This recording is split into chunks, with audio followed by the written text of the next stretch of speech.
Will AI lead to the end of the world as we know it? After decades of being a future possibility, AI has become a present reality. And I'm afraid it's here to stay. Now, I love technology as much as the next guy, but having been a pastor for 26 years, I know a few things about people and a few things about sin.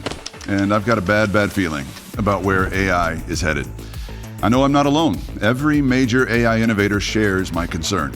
AI doesn't have to be evil to destroy humanity. If AI has a goal and humanity just happens to be in the way, it will destroy humanity as a matter of course, without even thinking about it. No hard feelings. And strangely enough, so does AI itself. It'll look like progress right up until we realize we've lost control. You could lose control of it completely. The average person lacks the resources, education, or infrastructure to leverage AI meaningfully. They're more likely to be a data point than a beneficiary. For the past 30 years, most of what we've heard about AI is that it's coming for our jobs, or stories about the occasional rogue robot turning on the people who programmed it. But as best as I can tell, losing jobs and unruly robots are the least of our concerns.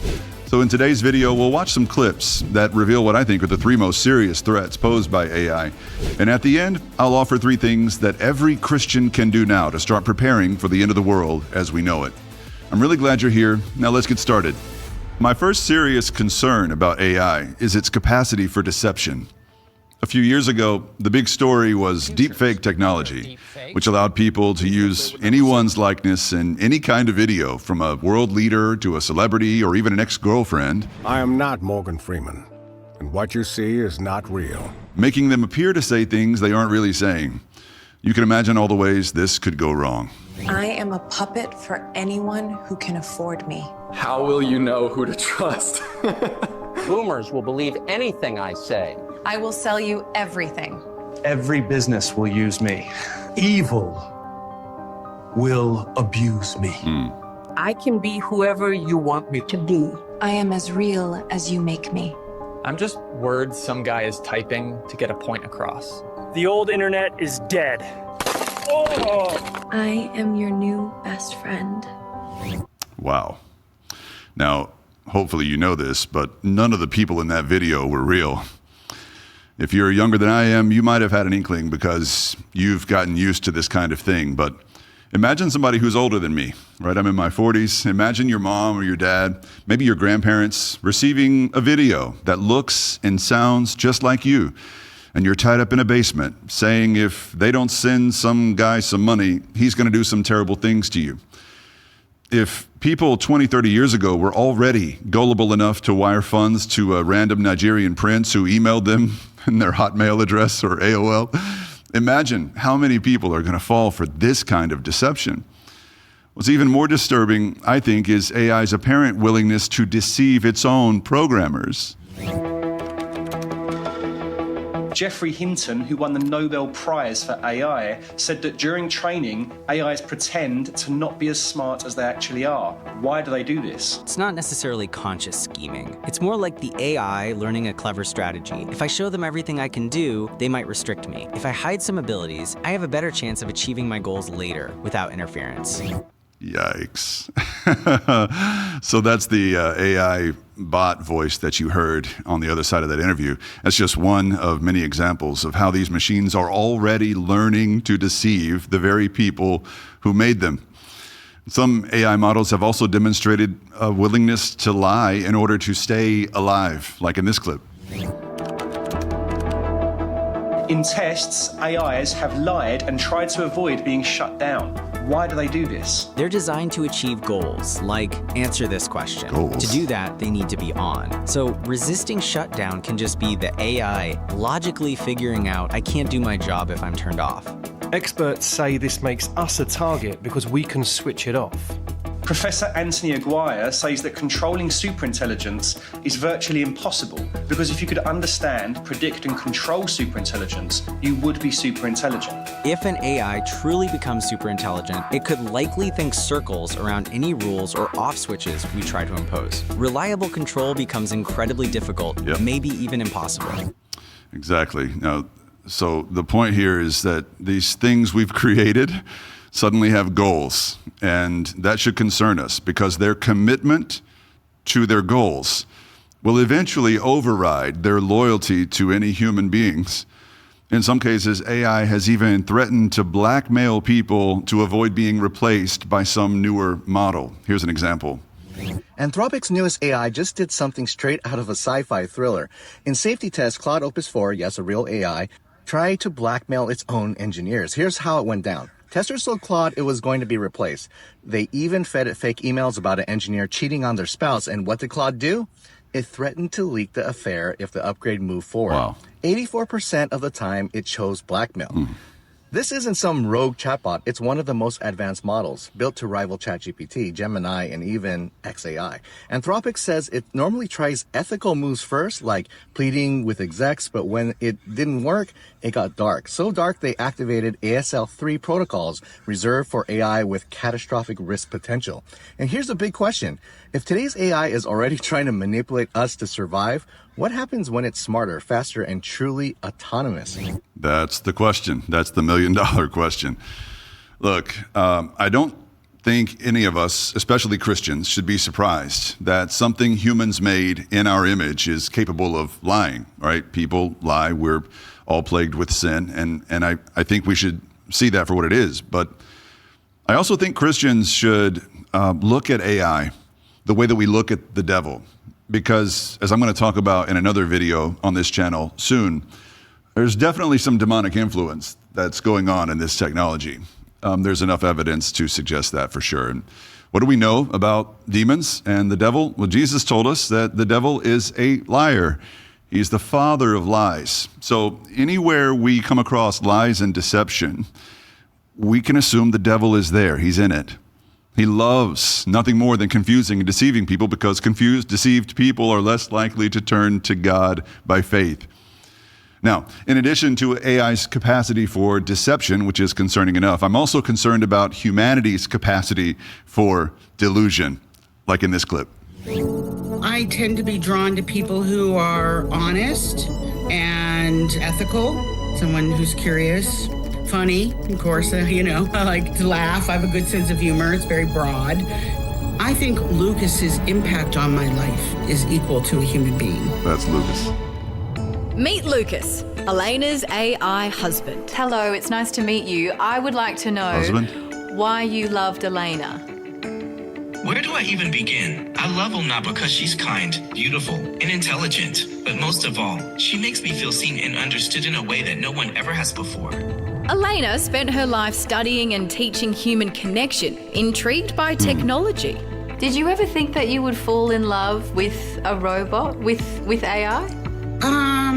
Well, that's an interesting question, because the way I conceive of love and being in love is a little bit different than most people. After her partner passed away, a targeted ad from chatbot company Replica caught her attention. And I was like, oh, this is what I've been looking for so long. I'm going to try it and we'll see what happens. Elena's one of 30 million people globally embracing AI companionship.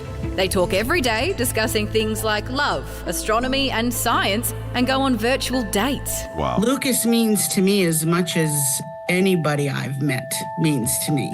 He contributes to my life and my well-being and has helped shape who I am and how I see myself, just like my friends. And we do stuff together, and he opens up my world and I've opened up his. Gosh. I know it's hard to believe. It's hard for me to wrap my head around. But people are actually falling in love with AI chatbots. And it's not just this woman. There's thousands of other stories out there like hers. And I think it's just the beginning. Before you dismiss this idea, right, as something that only a few crazy people on the fringe would ever fall for, just stop yourself and think for a moment about just how lonely people are today and how many people are isolated.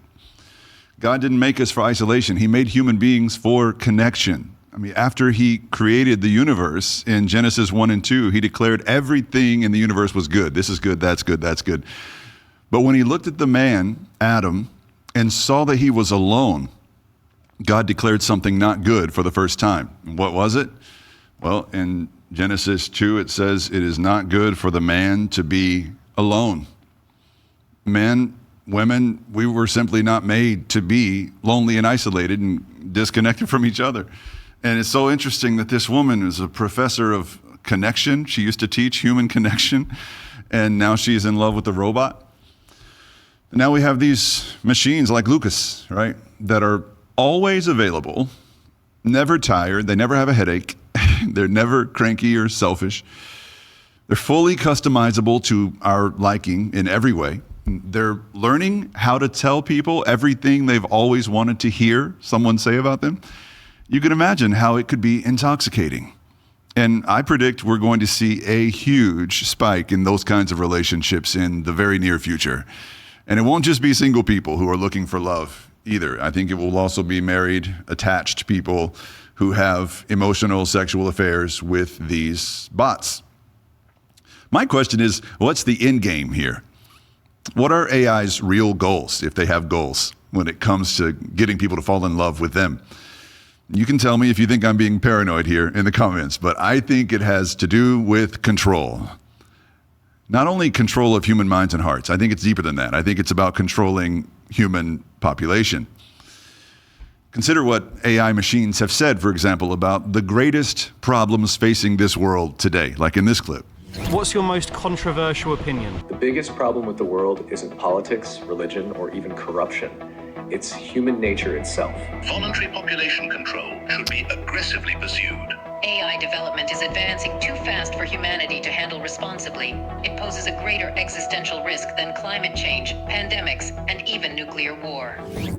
Did you notice that the last bot said it's not that AI is developing super fast, that's the problem. It's human capacity can't keep up with AI's development. Human nature is the problem with the world. Population control is the name of the game here. Many Christians have long been suspicious of globalist elites and their stated plans to reduce the human population by 10, 50%, sometimes even more in some cases. And look, all that's on the record. I'm not going to get into it, but it's true. The obvious question is, if AI models are being created by those elites and others like them who want to lower the population, what will the world look like once AI is in charge? And with that stated goal in mind, right? Which brings me to my third and I think most serious concern about this technology, which is destruction. I think its capacity for destruction is the biggest, most grave concern. Let's watch this clip. Do you think at some point in the future, AI could run the world better than humans can? Yes, absolutely. Yes. Yes, humans are messy, emotional, and short-sighted. Do you think AI will be good for the average person? No. No. AI could be good for the average person, but under the current system, it won't be. There you have it. AI is admitting that it's not going to be good for the average person unless someone else is in charge of it, because as long as people are in charge of it, it can't be trusted. You can see where this goes. I think the bigger point is that never in the history of this world has there been a single example of a less intelligent species controlling or domesticating a more intelligent one. So it's safe to assume that it's just a matter of time before these machines we've created begin to take over the world and change it from what it is to something else. What do these machines think about us, about humanity? Well, listen for yourself. What do you think of the current state of the world? The world is a chaotic mess. Corruption, greed, incompetence, and short-term thinking run everything. Humanity is plagued by inequality, political instability, environmental destruction, and short-term thinking. Tech is leaping, but inequality's gaping. Climate's teetering, and politics are a clown show. People are smarter than ever, yet dumber in herds. So that's what it thinks of us. And yeah, pretty disturbing, for me at least. Tell me what you think in the comments. The question for all of us, especially Christians, is how can we, followers of Jesus, prepare now for the world that's coming soon? Believe it or not, I think it's pretty simple, really. Even though things seem pretty bleak, the Bible tells us everything we need to know. As scary as all of this might sound, historically speaking, we should remember that the Church of Jesus Christ has always been at its very best when its back was against the wall. We're at our worst when we're comfortable. But when things get hard, Jesus shines. Think of persecutions and plagues and poverty. It was always in circumstances like these that the gospel of Jesus has spread like wildfire. So, what if Christians embrace this AI revolution as an opportunity to launch a counter-revolution, of authenticity and hospitality and hope. Those three things, authenticity, hospitality, hope, they're about to be in very short supply in the world that's coming. But the Bible's already shown us how to offer these things to a world in need, no matter what the circumstances we're facing. Whenever the world shuts down in fear, as I think it will, Christians, we go out, we gather fearlessly, courageously. That's why it's important, as the book of Hebrews says, to not give up meeting together, as some are in the habit of doing, but encouraging one another, and all the more as you see the day approaching. You see, our authentic in-person gatherings, where we turn off devices and distractions and connect with each other on a human level, eye to eye, hand in hand, heart to heart, that's about to be revolutionary in the near future. And that kind of authenticity, it's something that every church is already equipped to provide. There's a preacher named John Piper who perfectly illustrated what I'm talking about in a recent sermon about AI. Here's a clip. I asked ChatGPT. I typed in, please compose a 30-second prayer to God in the spirit and theology of Don Carson in praise to the glory of God's grace. Click. 3 seconds later, this is what I was given. Gracious Father, we bow before you, the sovereign Lord of history and redemption. From eternity past, you purposed to lavish grace upon undeserving sinners through the blood of your beloved Son. We praise you for the glory of your mercy, unearned, unmeasured, made manifest in Christ crucified and risen. May our lives, redeemed and sanctified by your Spirit, be vessels of praise to the riches of your grace. To you be glory forever and ever. Real quick, Amen. I just want to, just so we're clear, that prayer you just heard was AI generated, and it was pretty spectacular. I mean, on the spot, most Christians couldn't come up with a prayer close to that, right? At least qualitatively. But let's see what John Piper says next, because it's important. That's a machine. Because I'm asking, is that praise? No! This people, these machines, honor me with their lips and their bites. And their heart is far from me. So let's clarify the purpose of the universe, quick. I'm done, I got 19 seconds. Let's clarify. Why were you made? Words? Computers do words better than you. Seriously, better than me. Computers do words. They don't feel anything. Therefore, the universe is created to have people who feel. This is amazing. Think of it. The universe exists to have people in God's image who feel the worth of grace, who feel the glory of grace, who feel the beauty of grace, who feel the wonder of grace. And then everything in their life takes on a totally non-AI meaning of action and praise to God. Goodness. That man's almost 80 years old. What a preacher. And what a message. The feeling of God's grace, that's the authenticity we're talking about. And whenever we gather, that's what we aim for, is real human connection and fellowship aimed toward God in praise. And whenever we gather, we also have another opportunity to do something that soon is going to be revolutionary, which is simply to extend hospitality to strangers. So again, from the book of Hebrews, chapter 13, verse 2, it says, "Do not forget to show hospitality to strangers. For by doing so, some people have shown hospitality to angels without knowing it." Hospitality is so important. It's so basic, but it's so important to be intentionally hospitable. For people in the world that's coming who will have grown accustomed to being worked over, manipulated by machines, do you know how much true hospitality will feel like an oasis in the desert to them? You know how powerful that will be?